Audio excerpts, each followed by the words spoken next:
Hello everybody, I'm Martin. We're back once again to talk about Industrial Foregoing again today, and about how to progress through this mod, because it does actually have a tiered progression system that pretty much leads you through the various machines in the pack. And I should note that the manual does not explicitly call this out. It does list the very first tier under the basics and tells you what you need to do to get started, but beyond that, it pretty much leaves you on your own with no real guidance. So what we need to do is start by looking up the various tiers of machine frames in this pack.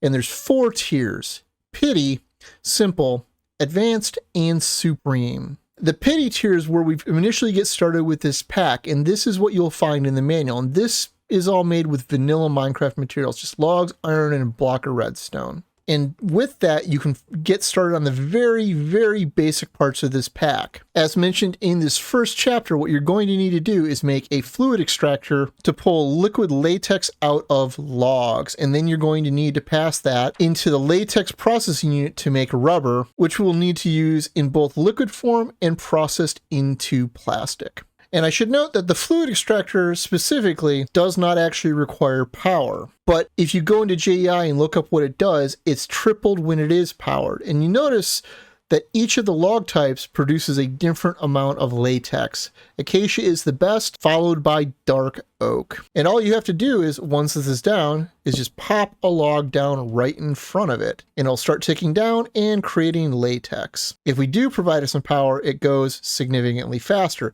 And from here, we can also add upgrades to speed it up even more. Now, I should note that this will eventually break this log, and you'll have to manually replace it for the time being. There are ways to automate this with a block placer within this pack natively, but you need to get progressed through the tiers before you can actually do that. From here, we'll need the latex processing unit, which does require power. And we'll need to pass the latex into it, which, well, we can do natively with the fluid transport and just send it over that way. That gets piped in, and we can add the various upgrades to the machine to speed it up. But you notice that nothing's happening because we also need to provide this with water, which you can do by passing it through the exact same fluid transport that the latex itself is coming in from. And now you can see that we are now processing into tiny dry rubber. We will, however, need some of this liquid latex, so you're going to probably want to round robin it or have it processed in 2 of these machines separately so that you have a stock of it. The tiny dry rubber compacts into a larger dry rubber, which we then smelt directly into the plastic that we need. And thus ends Tier 1.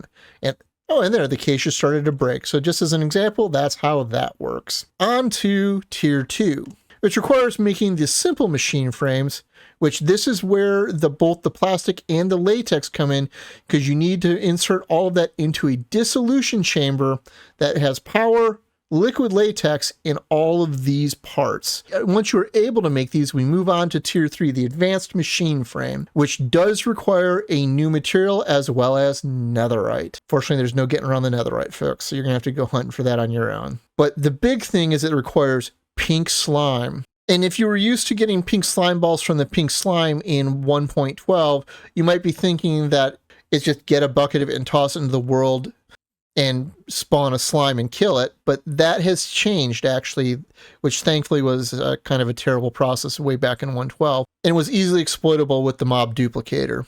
For reference, if you ever do need to do this, it's just another dissolution chamber recipe with a pane of glass and just liquid pink slime. It's a lot easier in the scheme of things. But if you aren't familiar with how to get pink slime, well, this is where you need to start getting to the other parts of this pack, and you need to start doing some animal ranching.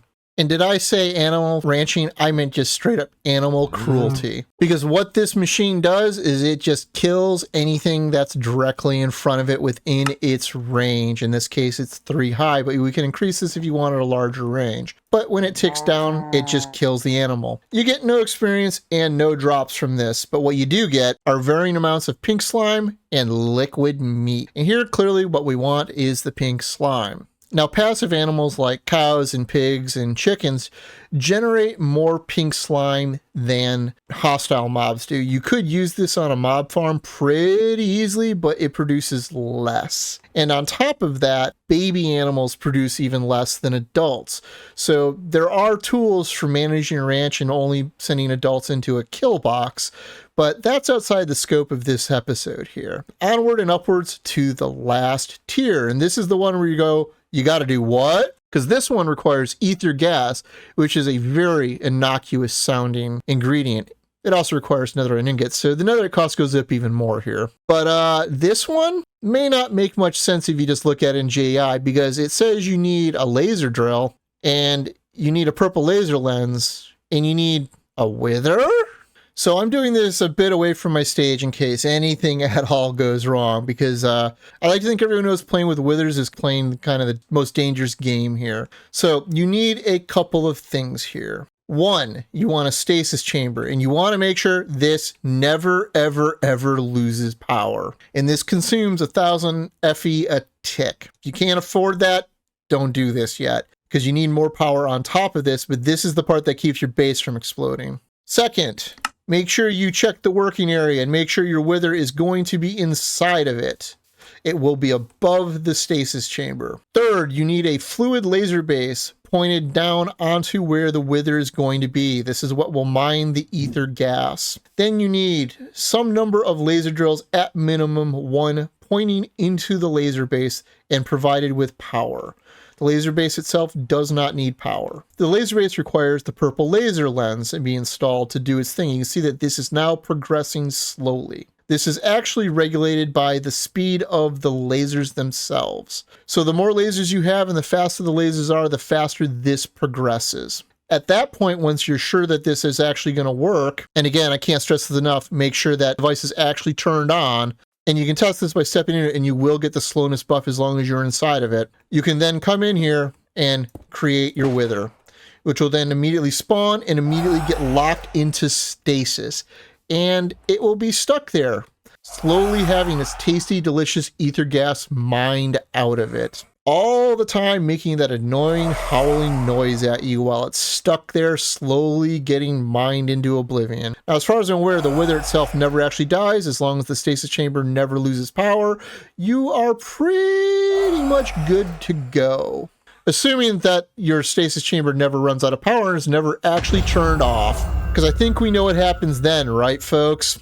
You just set a wither loose in your base and exploded whatever room it was in. Anyhow, that gets us through the progression for this mod pack and how you get from the beginning to the end of the pack, even though the manual doesn't like explaining that to you itself. If this was interesting and entertaining, please consider like or subscribe if you're new. As always, I'm Ard. Thank you for watching and have a nice day. And I better go clean up that wither.